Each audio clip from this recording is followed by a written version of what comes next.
Onivia, League of Legends highlights, powered by ArcaneBet.com. Bet live on esports. The players are kind of laughing. Wow, It is okay, a Taliyah. Wow. it. So That's Bjergsen surprising. talked about preparation. One thing I'm looking at with this is back. and especially the last stand is something that you just don't even see. Even as far as solo queue on SR, that's not something I really see people picking whatsoever.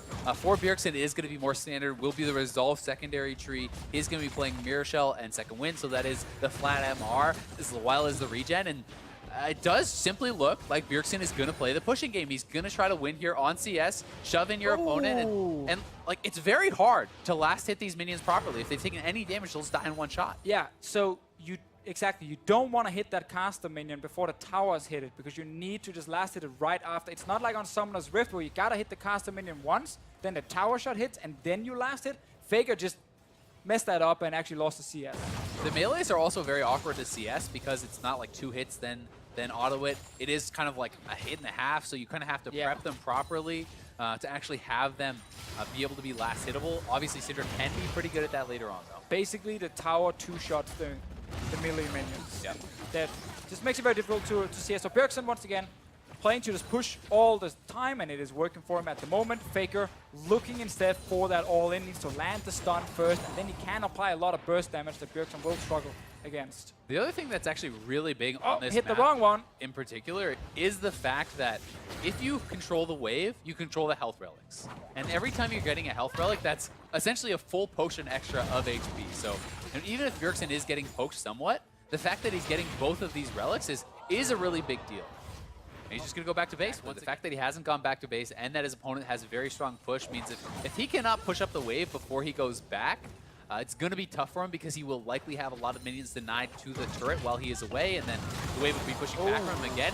And Faker's getting not only low on health, but relatively low on mana here. So we'll see if he can actually pull something up. I mean, if he hits 6 before Bjergsen, there is still potential for an all-in.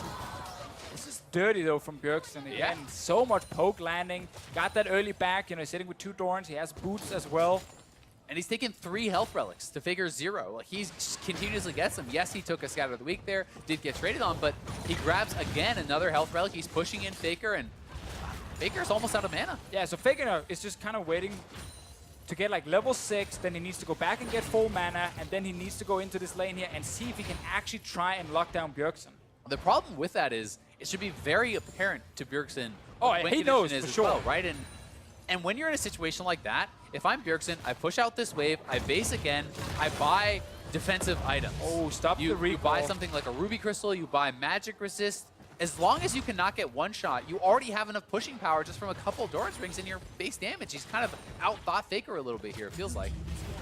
All right, so we got 50 CS hit right there from Bjergsen's side. Faker very low, no mana.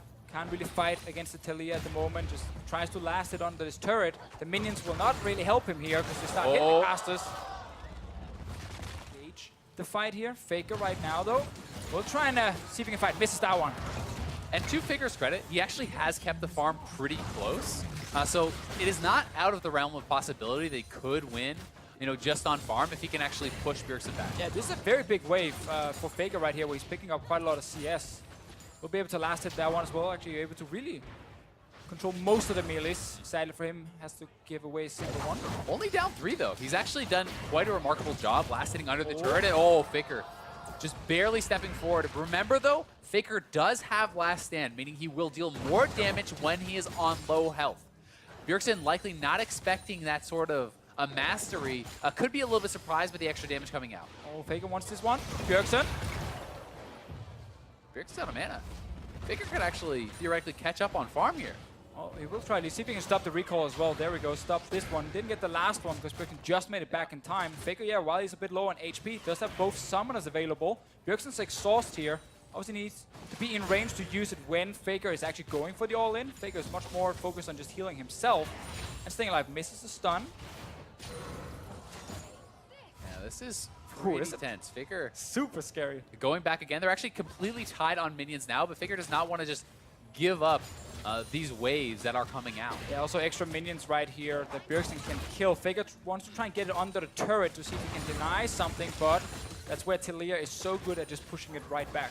And especially when you're actually moving around the territory on the map, she always is going to have more work ground to actually utilize there in that 1v1.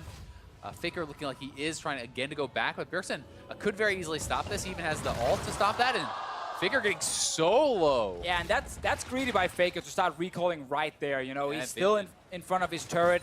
Very easy for Bjergsen to just stop him and deal so much damage. Pretty crazy 1v1. Faker is pushing down to Bjergsen. Faker needs to start posturing. He needs to pressure Bjergsen and not allow him access to the minions, or he simply already lost on the CS. Well, he's trying to look for that all-in. Does actually manage to connect the stun. Faker getting pretty low. Heal used already from him. Ulti is ready. Neither player bought potions. Like, they didn't actually come back to lane with any more potions. This is last one, therefore, Bjergsen. Faker has no more remaining. Does have the last stand. Can look for an all-in. Potentially could burst Bjergsen down. With the minions. He's got to go. Oh, he's so low. That's 100. That was a very exciting 1v1. The Taliyah surprising pick from Bjergsen was all about pushing. While Faker under turret still managed to get so many of these very, very hard to get minions.